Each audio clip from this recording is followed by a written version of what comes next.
Hello everyone and welcome to the video, and a very happy new year to all of you.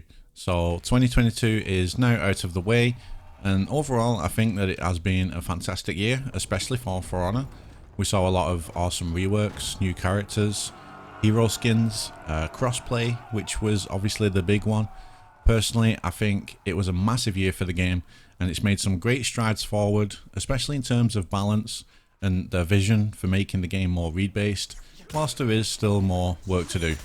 So now we look forward to this year, 2023. So what does For Honor have in store for us this year? You guys may or may not have seen, I did make a post on Twitter and Reddit as well, and also my YouTube community tab, and I got way more responses than I thought it would, and the community really contributed to this. So you guys shared your thoughts, what you want from For Honor this year and the years going forward. You know, some big things. So recently, myself and some other content creators, especially, have been talking about the game's advertising. You know, viewership is getting lower gradually on both YouTube and Twitch as the years go by. But the game itself is still very, very active. The game itself is still thriving. I don't know about you guys, but I still find games almost instantly in duels, 4v4s, now elimination, thanks to crossplay. Those are the main three modes that I play personally. I don't know what Breach is looking like, but I'm sure that's the same. It's no secret that the game has its very tight-knit community. Still, you know, it's still a pretty decently large number as well. But I really hope that For Honor has some plans to delve more into advertising this year. You know, that's if they have the budget for it. Whether it be making more use of the gaming conventions, you know, like E3, Gamescom. Hundreds and thousands of people watch these things live streamed. The big streamers of Twitch and YouTube, and now we've got TikTok as well, which is a massive platform, just absolutely blowing up. We all know the power of these platforms and how they can completely change a game's popularity.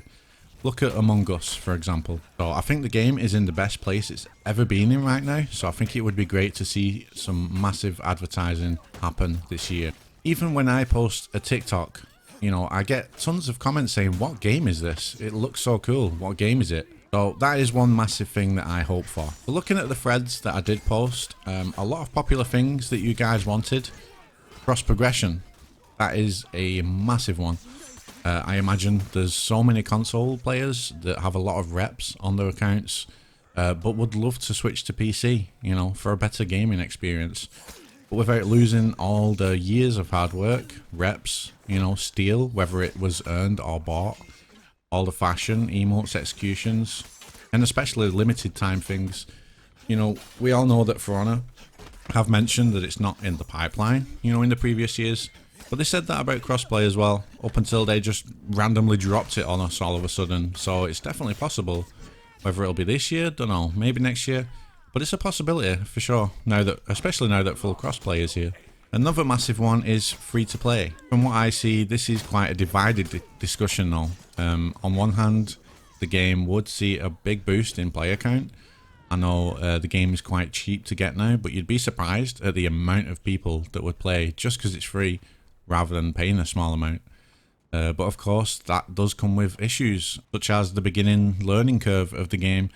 You know, matchmaking and stuff, new players coming in, getting stomped by higher reps who have knowledge of the game and then uninstalling the game and never playing it again. For Honor doesn't have a good in-game tutorial for new players with how the game is nowadays, you know, compared to before.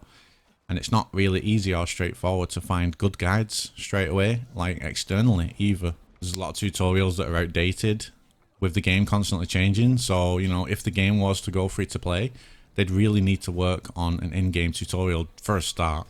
But then there's a possibility as well of the rise in cheaters, you know, people using scripts and bots, auto parry, auto dodge bashes, you know. These people do exist, but they are a very small number, and it is rare that you come across them. And it is only on PC mainly, you know, sometimes you bump into that guy that is a well-known cheater within the community.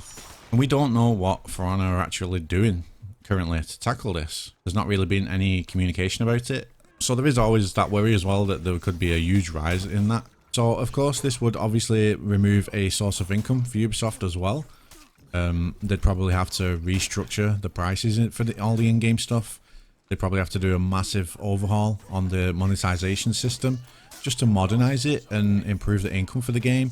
Because as it stands right now, it's pretty player friendly, and that obviously won't hack it for the free-to-play revenue, so it'll need to be monetized more like Fortnite, for example, you know, with its own shop, so that it can sustain free-to-play. And if the community is willing to support that for the game's longevity, then that'll be great. More updates, more advertising, higher player numbers resulting from the free-to-play.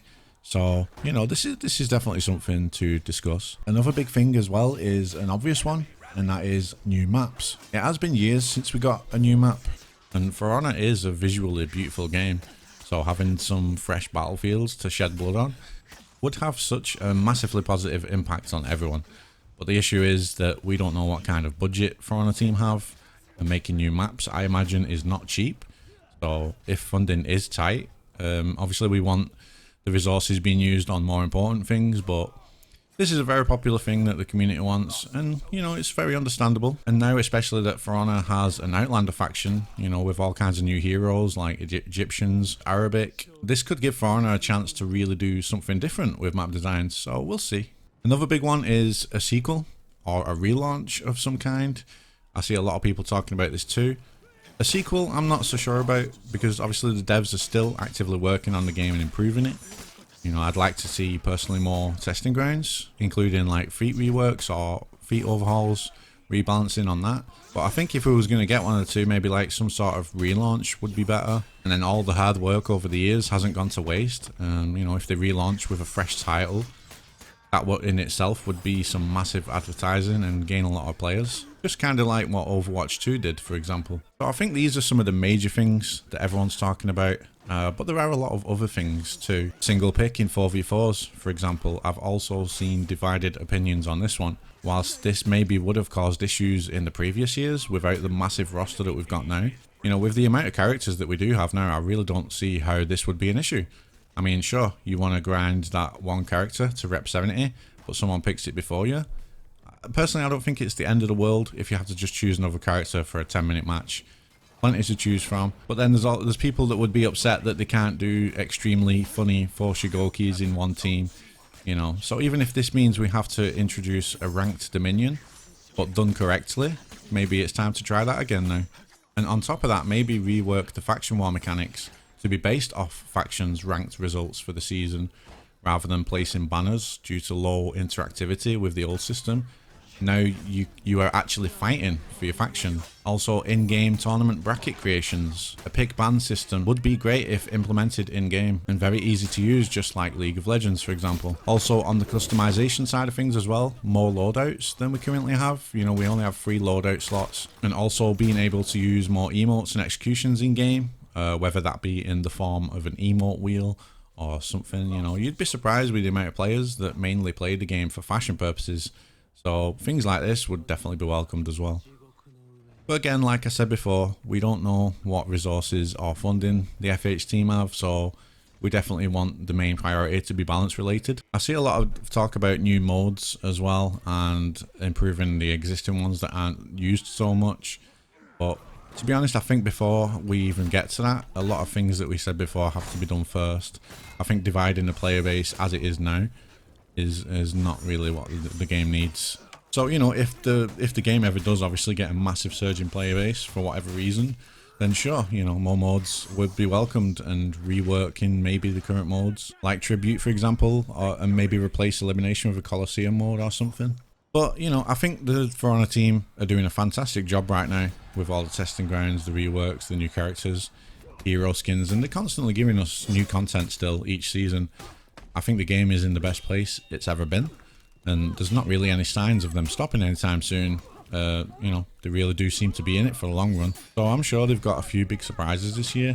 So anyway, if you want to see the threads on Twitter and Reddit for yourselves, I will leave the links in the description below the video. I'm sure the devs would enjoy reading all of your suggestions. Even comment below on the video as well. Feel free to contribute. It's never too late to. Hope the video was interesting. Thanks for watching, everyone, and I will catch you next time. Bye bye.